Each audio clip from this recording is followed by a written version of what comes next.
in the last 5 to 6 years, you have gone through a lot of testing. You have gone through a lot of tribulation that does not seem like the norm, that does not seem like the ordinary stuff that you've been through in your life. If I'm talking to you, I want you to look at you and say, I'm in the right place. There has been some stuff going on in our lives. For those of you that are not ashamed to let anybody know that you've been through some stuff, that you're still standing through some stuff that you didn't think that you were going to be able to stand through, some stuff that you thought was going to kill you, some stuff that you're embarrassed to talk about, some stuff that you just couldn't understand why God allowed you to go through this stuff. And as I got to this word about a year ago, it looked like everything that could happen had happened. Because you know what? Life does happen. I don't care who you are. I don't care what kind of collar you got. I don't care what kind of business card you're carrying. I don't care what you got in your briefcase. Life continues to happen. And so I was sitting there last year about this time, and I was going through all this craziness in my life, and then my brother, just out of the clear blue, just passed away.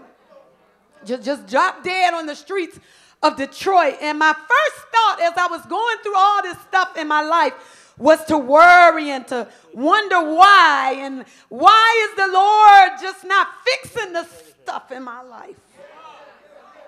See, some of y'all looking at me real crazy because you don't like to get up and just tell the truth. You would like to get up here and act like everything is everything, and that you haven't been through nothing, and like everything that everybody else is going through, they might just need to go through it, but you don't deserve to go through what you're going through. So you're acting like you ain't been through nothing. But if you know me, you know that I'm going to tell you just like it is. That I was sitting there wondering why God was allowing all this craziness to go on in my life. And when my brother dropped dead, I wanted to go ahead and worry, and I wanted to stress out, and I wanted to really just get upset. But the first thing that came to my mind was, it is what it is. And so because I know that there are some people in the world that don't even love the Lord, and they seem like they're doing better than me, I just didn't worry about it. See, because I know that there are people that are in church every Sunday but have no compassion for people, but they say they love the Lord. See, no. I realize that there are some people who speak in tongues every day, but they don't love the Lord. I don't understand how people can speak in tongues every day, but they don't want to talk to me. You know, there are people that have been walking by me because they don't know what to say, or they say some crazy stuff. And so I ain't got time to process whether it's them or not. I got to look and see if this word is going to apply to me. Look at somebody and say, you need to look and see whether this word is going to apply to you, or whether it's going to apply to me. You know, because I know people that say they love God and hate me every time they look at me. And so instead of trying to judge people, instead of trying to stress myself out over whether they mistreating me, or whether they trying to block me, or whether they hating on me, I chose to say it is what it is. And when it seemed like all hell is breaking loose, you can't be moved by what you see, because what you see,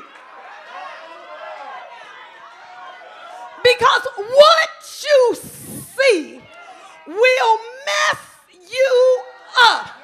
So you can't walk around with your hair all nappy. You can't walk around wanting people to feel sorry for you. You can't walk around looking like you're going out. You can't walk around looking like you want people to feel sorry for you. But you got to look in the scripture, right in the same chapter. I looked around in the scripture and I said, wait a minute.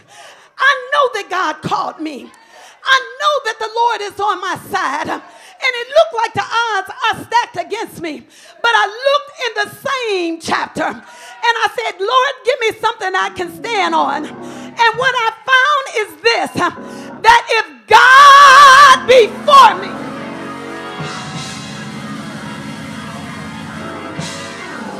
I'm not worried about who's on my side.